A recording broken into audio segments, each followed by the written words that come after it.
Insya Allah sampai ke hati. Tadi seperti yang disampaikan oleh Kang Rashid ada beberapa poinnya. Ternyata yang saya tangkap tadi satu adalah ternyata ujian itu bisa dijadikan sebagai nasihat untuk hati. Nasihat. Nah, kita ada pertanyaan dari teman hati lewat Twitter. Saya bacakan dulu ini, Kang.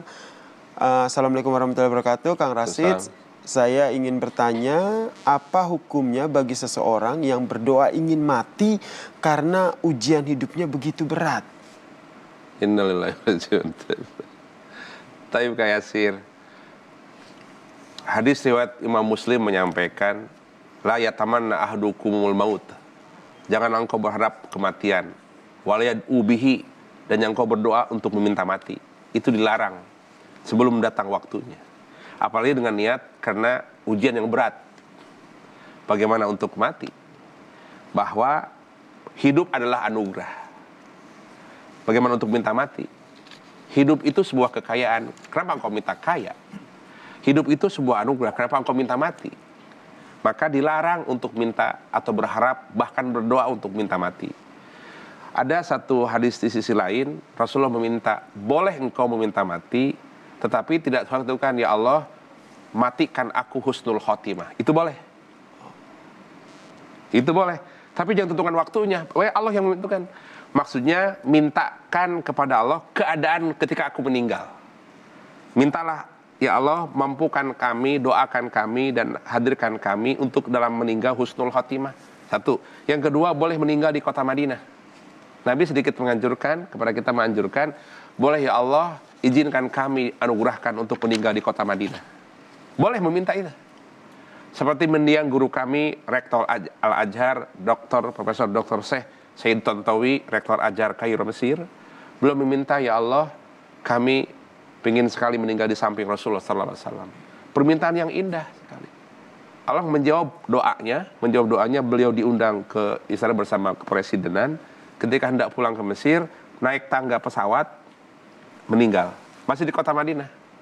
Maka dimakamkan di samping, di Baqi, dekat Rasulullah SAW. Nah, itu boleh meminta untuk mati husnul khotimah atau meninggal di kota Madinatul Munawwarah. Tapi kalau meminta karena beban ujian, sabar atuh. Karena hidup ini adalah ujian. Kayak Yasir, teman hati yang dirahmati Allah, ad-dunya darul imtihan. Bumi ini tempatnya ujian. Hanya orang-orang yang diuji yang akan masuk, yang diwisuda itu.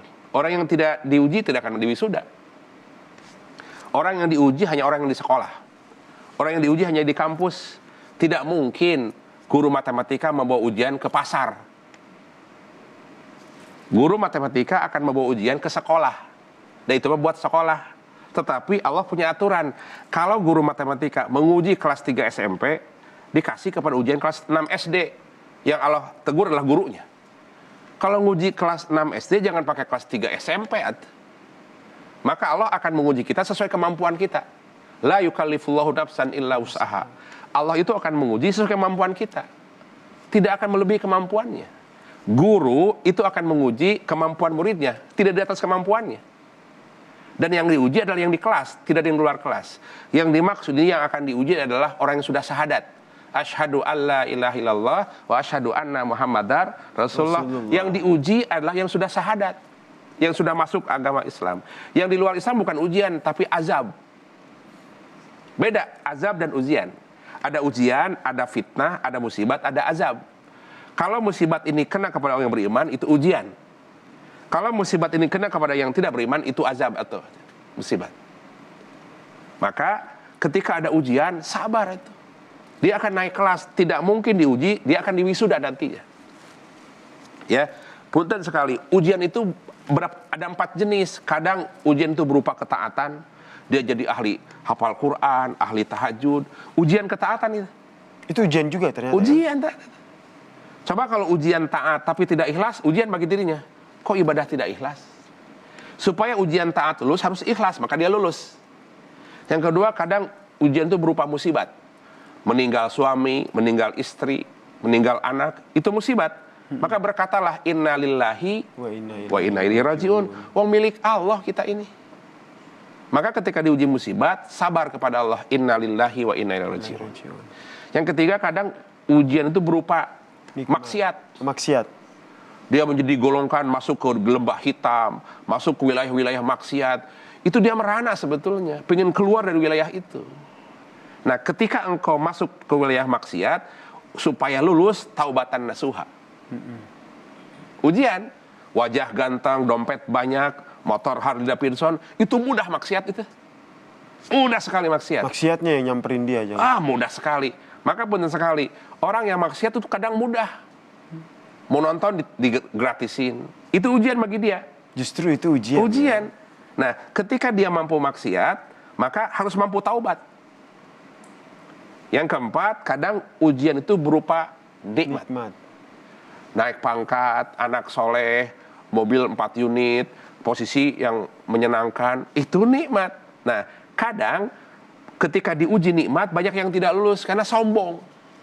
Maka kalau diuji nikmat, syukur jawabannya. Jadi tadi yang ditanya, karena musibah, sabar. Sabar. Sabar. Insya Allah akan lulus, akan diwisuda.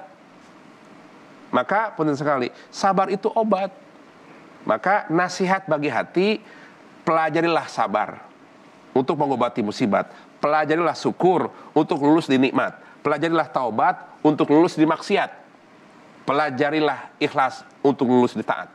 Masya Allah, luar biasa. Terima kasih Kang Rashid atas ilmunya hari ini, tausiahnya hari ini. Semoga apa yang disampaikan oleh Kang Rashid tadi bisa memberikan manfaat untuk teman hati yang ada di studio maupun teman hati yang ada di rumah pastinya. Dan tentu saja episode pagi ini akan diunggah di kanal YouTube Beranda Islami. Jadi jangan lupa untuk like, komen, dan juga subscribe ya teman hati.